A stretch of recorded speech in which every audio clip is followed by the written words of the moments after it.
안녕하세요, 모터플렉스 홍석준입니다. 자, 오늘 제 앞에 있는 이 화려한 차, 정말 오랜만에 국내에 다시 돌아온 벤틀리 컨티넨탈 GT 스피드 버전인데, 이 차를 오늘 함께 타고 장거리 시승을 떠나볼 예정입니다. 부자 코스프레를 좀 해볼 예정인데, 이 차를 둘러싼 논란들이 몇 가지가 있어요. 우리가 우선 컨티넨탈 GT 스피드라고 한다면은 12기통 엔진을 떠올릴 텐데, 이번에 여기에 들어가 있는 엔진이 V8 8기통 엔진으로 바뀌었고 전기 모터까지 합쳐졌습니다. 아무리 강력하다고는 하지만 장거리를 떠나갔다 오면서 이 엔진이 과연 12기통을 본격적으로 대체할 수 있을지 탐구해 보도록 하시죠.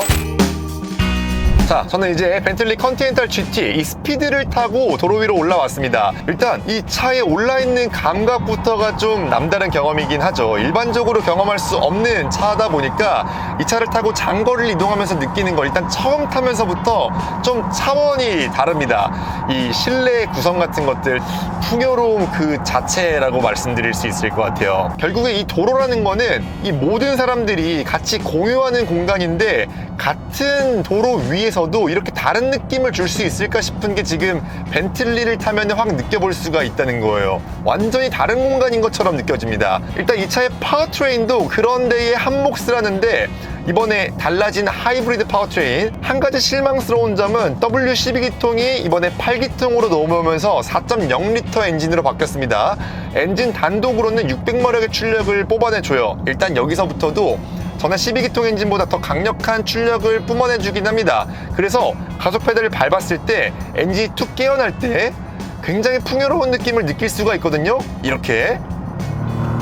와, 이 엔진음부터 뒤에 배기음도 은은하게 들려오는 거 전반적으로 만족도가 되게 높아요. 근데 이게 실제로 느껴지는 건 훨씬 더 가뿐하고 반응성도 엄청나게 빠르다고 느껴지는데, 여기에 전기 모터가 합쳐졌기 때문입니다. 지금 190마력짜리 전기 모터가 합쳐지면서 시스템 총 출력은 782마력을 발휘해줘요. 그래서 이 무거운 차체를 정지 상태에서 시속 100km까지 3.2초 만에 밀어내주거든요. 체감적으로 느껴지는 가속 감각도 진짜 어마무시해요. 그래서 정지 상태에서 출발할 때는 그냥 시트에 몸이 파묻힐 정도고, 지금 속도가 좀 붙어있는 고속도로 구간에서도 가속 페달을 밟으면서 지금 터널 이렇게 빠져나가면은, 우와, 정신이 약간 아득해질 정도로 지금도 강력한 펀치력을 뿜어내줍니다. 그래서 출력을 꺼내 쓰는 거는 언제 어느 시점에서든 자유롭게 꺼내 쓸 수가 있어요. 700마력이 넘는 출력을 가지고 있다는 거는 사실 차를 타면서 굉장히 큰 자유를 부여해주는 일인 것 같아요. 그리고 이 출력을 꺼내 쓰는 방식에서도 굉장히 독특한데, 일반적으로 700마력이 넘는 수치를 가지고 있으면 좀 괴랄하게 출력이 뽑아져 나오거든요. 그래서 다루기가 어려운 경우들이 많아요. 그래서 가속 페달도 굉장히 무겁게 세팅해 놓는 경우도 많고, 그래서 지금 컨티넨탈 GT는 가속 페달이 마냥 무겁지 않습니다. 그래서 출력을 꺼내 쓰기가 편한데, 차가 알아서 그 출력을 꺼내 쓰기 편하게 제어해줘요. 어떤 속도에서는 달리고 있다 가속 페달을 그냥 한 중간 정도 밟으면은 되게 부드럽게 그에 걸맞는 출력을 딱 뽑아주고요. 내가 순간적으로 추월이 좀 필요하다 그럴 때는, 이럴 때도 부드럽지만 아주 강력하게 뒤에서 밀어주는 출력이 느껴집니다. 그래서 출력 세팅을 좀 부드럽게 해놨다는 걸 느낄 수가 있는 게 뭐냐면은, 어떤 차라도 이렇게 RPM을 일부러 띄어가지고 3000rpm, 4000rpm 이 정도 수준에서 가속 페달을 조금씩 밟아봤을 때 보통 차들은 예민하게 마련이거든요. 아무리 배기량이 낮든 높든 그건 마찬가지예요. 근데 지금 컨티넨탈 GT는 이런 순간에서조차 예민한 모습을 보이지 않는다는 거, 진짜 GT의 미덕을 여실히 드러내고 있는 부분이라고 볼 수 있을 것 같아요. 심지어 여기서 가속 페달을 좀 깊게 왔다 갔다 이렇게 끄덕끄덕 밟아도 실제 제 몸은 이렇게 끄덕거리지 않죠. 이런 점들이 지금 이 차를 더 특별하게 만드는 요소입니다. 그리고 이런 것들은 브레이크 페달도 똑같은데, 지금도 브레이크 페달 툭툭 건드리는 이런 순간에서도 브레이크가 분명하게 들어간다는 느낌은 나는데 끄덕거리지 않아요. 장거리를 빠르게 이동해야 되는 GT에서 드러나는 공통적인 특징이라는 거. 그리고 하체 감각 역시도 그런 편안함에 한몫 더해주는데, 기본적으로 되게 부드러운 서스펜션 감각을 느낄 수가 있습니다.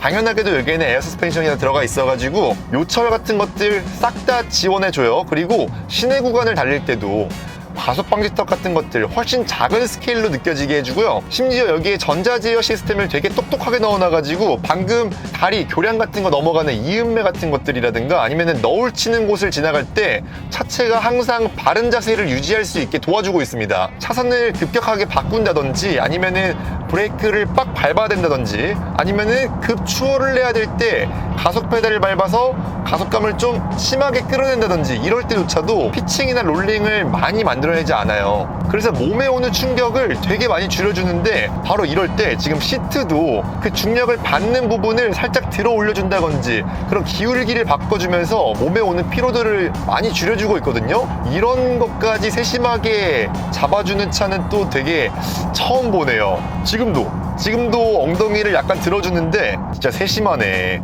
근데 오늘 코스가 조금 아쉽다. 개인적으로는 이 차에 들어가 있는 ELSD 기능도 좀 더 본격적으로 좀 써보고 싶었는데 아시는 분들은 아시겠지만 이 ELSD가 들어갔을 때 코너링을 돌아나갈 때 가속 페달을 밟으면 코너 쪽으로 좀 몰아붙여주는 그런 기능을 담고 있잖아요. 좀 비현실적인 코너링 성능도 품고 있을 거라는 그런 기대감이 있는데 일단 이번 시승에서는 차선 변경하면서라도 살짝 해볼까. 가속 페달 밟으면서 순간적으로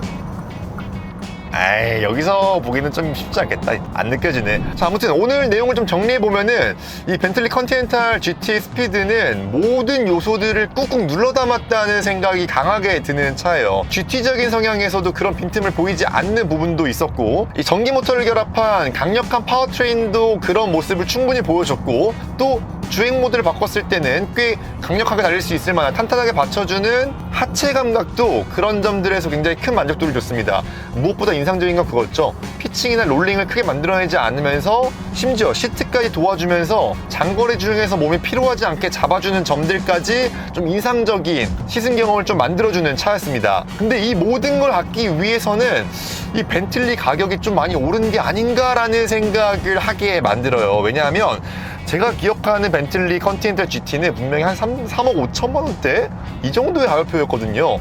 특히나 8기통 엔진을 얹은 벤틀리는 그 이상의 가격표를 받기는 좀 쉽지 않았어요. 그래서 좀 하이엔드급의 포르쉐를 보려다가 한 번쯤 좀 무리해볼까? 그게 벤틀리였다고 생각을 하는데 제가 지금 타고 있는 이 벤틀리 컨티넨탈 GT 스피드는 옛날에 12기통 엔진을 얹었던 벤틀리의 가격표를 그대로 붙이고 있습니다. 그래서 3억 후반대의 가격표를 기본적으로 붙이고 있고 실제 제가 타고 있는 이 시승차 같은 경우에도 옵션을 이것저것 넣어놔가지고 실제 구매 가격은 4억 중반대 가격표를 붙이고 있다고 합니다. 이렇게 됐을 때는 경쟁자가 이제 좀 달라지죠.